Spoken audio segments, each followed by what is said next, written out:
dinidevelop. Ay boy, totoo boy, ang lugar nila boy. Sabi ni Kuya Romy, ganda ng point na sinabi ni Kuya Romy.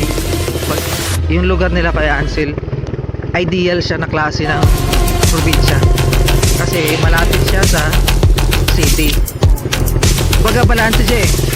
Malapit, dahil malapit ka sa city, malaki ang chance mo na mas kung mag-isip ka man ng mga pakulo or something na parang pagkakitaan, yung lugar mo gagawin mong parang katulad nung ginawa dun sa kanina pinuntahan natin. Nagsimula lang pala sa isang kubo yun men.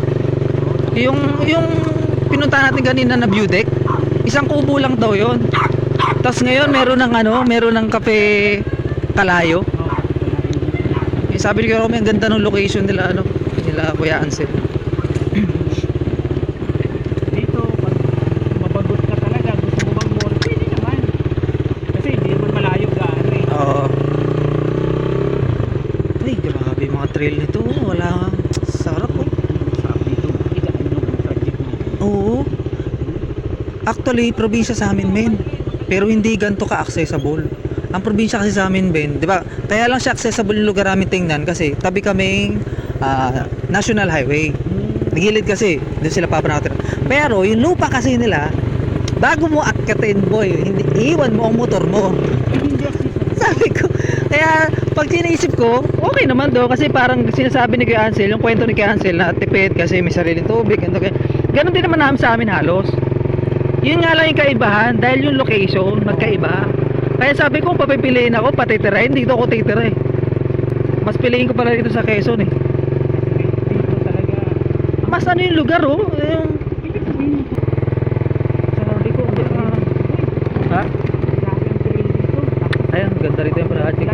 Dito yung 4x4 mo. Oo.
Sariaya. Magaling sa Riyaya, Pumi. Ha? Oo, maganda yung location nila. Kaya maganda